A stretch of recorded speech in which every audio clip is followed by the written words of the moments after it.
Daily current news में स्वागत है आपका। आज का हमारा विषय है अनुसूचित जाति और अनुसूचित जनजाति के कल्याण पर राष्ट्रीय सम्मेलन। आइए सबसे पहले बात करते हैं चर्चा के बिंदुओं की। तो सबसे पहले जानेंगे ये चर्चा में क्यों है एससी एसटी संसदीय समिति के बारे में, अनुसूचित जाति और अनुसूचित जनजाति के बारे में, और अंत में चलेंगे अभ्यास प्रश्न की तरफ। तो आइए सबसे पहले जानते हैं ये चर्चा में क्यों है। हाल ही में अनुसूचित जातियों और अनुसूचित जनजातियों के कल्याण संबंधी समितियों के अध्यक्षों का 2 दिवसीय राष्ट्रीय सम्मेलन का आयोजन किया जा रहा है। लोकसभा अध्यक्ष ओम बिरला इस सम्मेलन का उद्घाटन करेंगे। वह साथ ही संसद और राज्य केंद्र शासित प्रदेशों की विधानसभाओं की अनुसूचित जातियों और अनुसूचित जनजातियों के कल्याण संबंधी समितियों के अध्यक्षों और सदस्यों सहित 120 से अधिक प्रतिनिधि सम्मेलन में भाग लेंगे। बता दें कि इस सम्मेलन का विषय अनुसूचित जातियों और अनुसूचित जनजातियों के कल्याण, विकास और सशक्तिकरण में संसदीय और विधायी समितियों की भूमिका है। सम्मेलन में संवैधानिक सुरक्षा उपायों, सामाजिक आर्थिक विकास और अनुसूचित जातियों एवं जनजातियों के सशक्तिकरण हेतु सर्वोत्तम प्रथाओं पर विचार विमर्श किया जाएगा। बता दें कि इसका पहला संस्करण 1976 में नई दिल्ली में आयोजित किया गया था। उसके बाद 1979, 1983, 1987 और 2001 में भी इसका आयोजन हुआ था। आइए अब जानते हैं एससी एसटी संसदीय समिति के बारे में।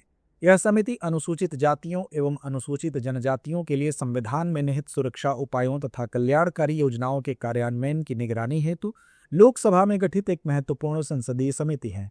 इसका उद्देश्य है कि सरकार द्वारा चलाई जा रही योजनाएं, आरक्षण नीति, आर्थिक व सामाजिक विकास तथा सेवाओं में प्रतिनिधित्व आदि विषयों पर प्रभावी निगरानी और मूल्यांकन किया जाए। समिति में कुल 30 सदस्य होते हैं, 20 लोकसभा से और 10 राज्यसभा से चुने जाते हैं। इसका कार्यकाल 1 वर्ष तक होता है और अध्यक्ष समिति के सदस्यों में से लोकसभा अध्यक्ष द्वारा नियुक्त किया जाता है। समिति समय समय पर अपनी रिपोर्ट संसद को प्रस्तुत करती है ताकि अनुसूचित जातियों एवं जनजातियों को न्याय, समानता तथा उनके संवैधानिक अधिकार सुनिश्चित किए जा सके। आइए अब जानते हैं अनुसूचित जाति और अनुसूचित जनजाति के बारे में। अनुसूचित जाति शब्द को भारतीय संविधान के अनुच्छेद 366 में परिभाषित किया गया है।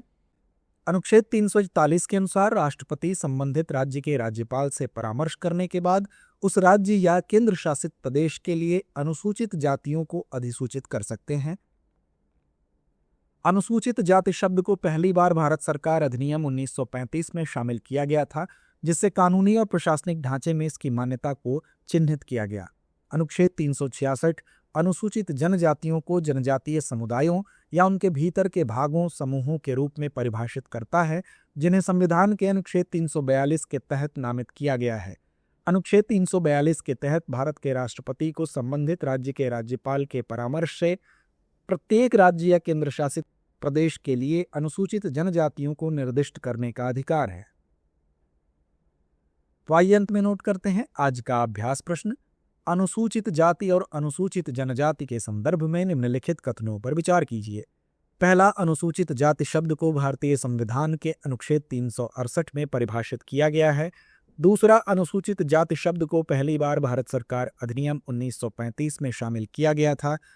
उपर्युक्त में से कौन सा या से कथन सही है या है? विकल्प ए केवल 1, विकल्प बी केवल 2, विकल्प सी 1 और 2 दोनों, या विकल्प डी ना तो 1 ना ही 2। तो इस प्रश्न का जवाब कमेंट बॉक्स में देना ना भूलें। धन्यवाद। अब एग्जाम की तैयारी को और बेहतर करने के लिए हमारे चैनल को लाइक, शेयर और सब्सक्राइब करना ना भूलें।